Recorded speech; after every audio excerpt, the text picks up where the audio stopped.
Today, we're talking about the most important medicines that should be in your home. These aren't your typical over-the-counter medications. These are things you might not even realize you need, but trust me, when you need them, you'll be glad you have them. There are things you should have for your medicine cabinet that you probably don't even know you should have. These are the things that can really make a difference in an emergency or when you're dealing with a minor injury. Here we go. The top 10 things you should have in your medicine cabinet. Some of the things you may know, but there are some things here you probably don't know. In fact, we're saving some of the really cool ones toward the end. First up is Superglue. Now, you might be thinking, Superglue in my medicine cabinet? But hear me out. Superglue is actually incredibly effective at closing small wounds. It creates a barrier that's similar to stitches, holding the edges of a cut together so it can heal properly. For minor cuts and scrapes, Superglue can be a lifesaver, especially if you're far from medical help. Imagine you're out camping and you accidentally cut yourself. Superglue can temporarily seal the wound until you get proper medical attention. But use common sense. Don't use it on deep wounds or animal bites. If in doubt, always see a doctor. Next up is Silvadene cream, a true miracle worker for burns. Now, you might not always have this on hand as it's a prescription medication, but trust me, it's worth asking your doctor about. Silvadene contains silver sulfadiazine, which is incredibly effective at preventing and treating infections and burns. Burns are tricky because not only are they painful, but they also create a breeding ground for bacteria. Silvadene cream acts as a barrier, keeping the burn moist while also fighting off those nasty microbes that can cause infections. It's like a protective shield for your skin. I've seen firsthand in the ER how quickly a burn can go from bad to worse if it gets infected. Silvadene can be a game changer in preventing that from happening. And if you can't get your hands on Silvadene, colloidal silver gel is a great alternative. It's available over the counter and has similar antimicrobial properties. Now, of course, prevention is always better than cure. Be careful around hot stoves, candles, and anything else that can cause burns. But accidents happen, and it's always best to be prepared. Let's talk about aloe vera, a true gift from nature. You probably know that aloe vera is fantastic for soothing sunburns, but did you know that it also comes in a formulation with lidocaine? That's right. Aloe with lidocaine gives you the cooling relief of aloe vera along with the numbing power of lidocaine. Lidocaine is a local anesthetic, which means it numbs the area where it's applied. So, when you apply aloe with lidocaine to a burn, you get double the benefit. The aloe vera soothes and moisturizes the skin, while the lidocaine takes the edge off the pain. I always recommend keeping a tube of aloe with lidocaine in your medicine cabinet, especially during the summer months when sunburns are more common. It's also great for other minor burns, like those you might get from accidentally touching a hot pan or curling iron. And here's a pro tip. Keep your aloe with lidocaine in the refrigerator. The cool temperature will feel extra soothing on your skin.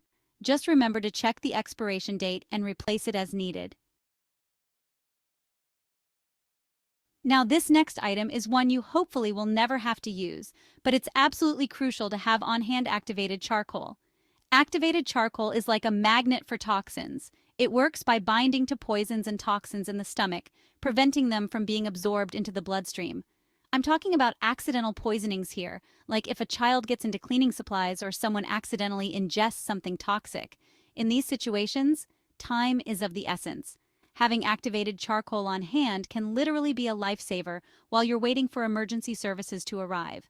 Now, it's important to note that activated charcoal is not a substitute for proper medical care. If you suspect someone has been poisoned, call 911 immediately. But having activated charcoal in your medicine cabinet can buy you precious time and potentially make a huge difference in the outcome. It's also important to store activated charcoal properly. Keep it in its original container, out of reach of children and pets, and always follow the instructions on the label carefully. Let's talk about a true workhorse in any well-stocked medicine cabinet: triple antibiotic ointment. It's like having a team of tiny superheroes fighting off infections in your cuts and scrapes. This ointment contains 3 different antibiotics: neomycin, polymyxin B, and bacitracin. Each of these antibiotics targets different types of bacteria, providing broad-spectrum protection against infection. So, whether you've got a cut, a scrape, or a minor burn, applying triple antibiotic ointment can help prevent those pesky bacteria from setting up shop and causing an infection. I always recommend cleaning the wound thoroughly with soap and water before applying the ointment. Then apply a thin layer of ointment to the affected area 1 to 3 times a day. And remember to keep an eye on the wound for any signs of infection, like redness, swelling, or pus. Now, I know some people are concerned about antibiotic resistance, and it's definitely something to be mindful of. But for minor wounds, topical antibiotics like triple antibiotic ointment are still considered safe and effective. We've all been there. That unbearable itch that just won't quit. Whether it's from a bug bite, a rash, or some other skin irritation, itching can be incredibly frustrating. That's where hydrocortisone cream comes in. It's a type of corticosteroid that works by reducing inflammation and itching. Hydrocortisone cream is available over the counter, and it's generally safe for short-term use.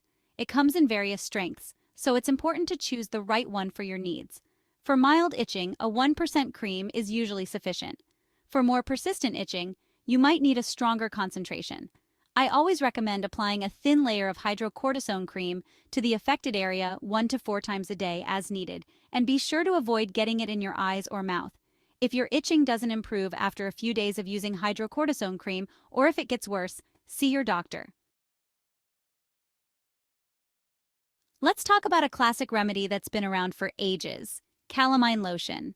This pink wonder is a must-have for anyone who spends time outdoors, especially during the summer months. Calamine lotion is a mixture of zinc oxide and ferric oxide, which work together to soothe and protect irritated skin. It's incredibly effective at relieving the itch of poison ivy, oak, and sumac. You know, those pesky plants that seem to pop up everywhere during the summer? It can also help with other itchy skin conditions, like insect bites, eczema, and even chickenpox. Calamine lotion works by creating a cooling, protective barrier on the skin. It also helps to dry out oozing or weeping blisters, which can speed up the healing process. I always recommend applying Calamine lotion to the affected area 3 to 4 times a day, as needed. And here's a pro tip. Store your Calamine lotion in the refrigerator for an extra cooling sensation when you apply it. Allergies, they're the worst, aren't they?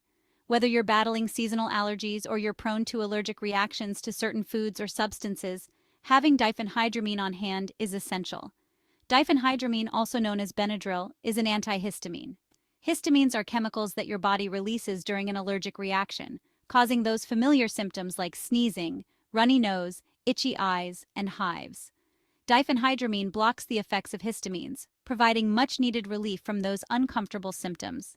It's important to note that diphenhydramine can cause drowsiness, so it's best to avoid driving or operating heavy machinery after taking it. It's also not recommended for everyone, so it's always a good idea to talk to your doctor before taking diphenhydramine, especially if you have any underlying health conditions or you're taking other medications. Next up is Betadine, a powerful antiseptic that should be a staple in every first aid kit. Betadine contains povidone iodine, which is incredibly effective at killing a wide range of bacteria, fungi, and even some viruses. I use Betadine all the time in the hospital to clean and prep skin before procedures. It's also great for cleaning cuts, scrapes, and burns at home. Just apply a small amount of Betadine to the affected area and let it sit for a few minutes before rinsing it off with water. One thing to keep in mind is that Betadine can stain clothing, so be careful when you're using it. It's also important to avoid using Betadine on deep puncture wounds or animal bites, as it can actually damage the tissue and hinder the healing process. Last but not least, we have a simple yet often overlooked item: tissues. Now, you might be thinking, tissues? Seriously? But trust me, tissues can be incredibly useful in a pinch, especially when it comes to first aid. For starters, tissues are great for applying pressure to bleeding wounds. If you have a cut that's bleeding, apply direct pressure to the wound with a clean tissue until the bleeding stops. Tissues can also be used to create a makeshift bandage. If you don't have any gauze or bandages on hand, you can use a tissue to cover a wound and secure it with medical tape. And of course, tissues are essential for cleaning up spills, drying tears, and all those other little messes that life throws our way.